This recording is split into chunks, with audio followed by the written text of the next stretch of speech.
келесі секунд Диана сен шығардың ба қарайын. Мынадан шығара алмағансың Диана. Осыны бірге шығарайық. Міне комплекс саны берілген, мынау және мынау басқа комплекс саны. Мұнда К және Z түйіндесі мына W-ға тең екен.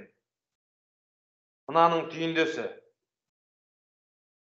Яғни мынау мынаған тең, егер мынаның түйіндесі мынаған тең болса, онда мынаның да түйіндесі мынаған тең болу керек қой. Түсінікті ме? Бұны екі әдіспен шығаруға болады, балалар. Бірінші әдіс. Мына Z-ті A плюс BI түріне келтіріп алу керек. Одан кейін барып Z жұлдызшаны тауып алу керек. Одан кейін барып W-ға теңестіруге болады. Бұл ұзақтау әдіс. Негізгенді былай айтқанда стандартты, ұзақтау. Екіншісі логический қараңдар не?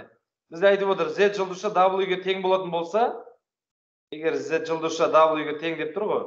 Олай болса W-дің жұлдызшасы Z-ге тең болу керек қой енді. Түсіндіңдер ме? Түсінбедіңдер ме? Иә, түсінікті. Енді W-дің мынаның несі өлшеді анау? Түйіндесі қайсысы ол? Мынауға неге тең болады? n-11i. Иә, n-11i'ді, значит, мынаған теңестіре саламыз. Ол 2 плюс 9ki бөлінген 3 минус i тең n-11i. Ары қарай не істейміз? Айта бер Диана. 3 минус i-ді көбейтеміз n-11i-ға. Дұрыс. Ол тең болады 2 плюс 9 ki-ға. 3 минус i, дұрыс. Мынаны жақшаны ашайық. Жақшаны ашқанда 3n минус ni минус 33i қосу 11i квадрат, ол минус 11 болады. Дұрыс. Енді міне мына жақ пен мына жақ тең болыпты. Анықталмаған коэффициенттерді қоя отырмыз. 2 деген нақты сан, мына жақта қайсысы нақты сандар? Мұнда минус 11. 3n минус 11.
Ай, 9k мұн жақта, ана жақта?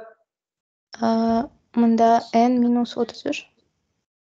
Минус n минус 33. Минус n минус 33. Міне осындай шықты. Енді осы екі теңдеуден n мен k-ны тауып алуымыз керек. Бітті.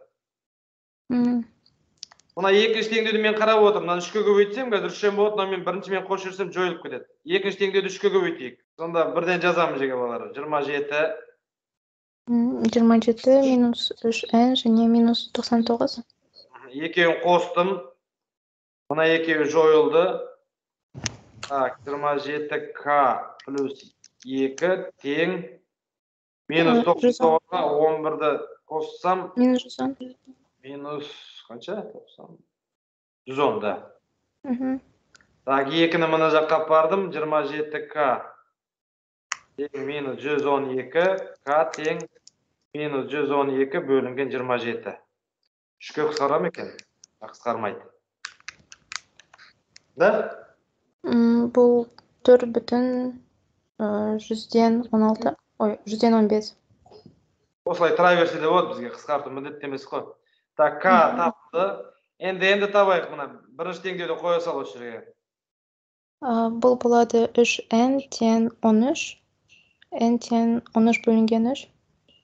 n тең 13 бөлінген 3. Бітті.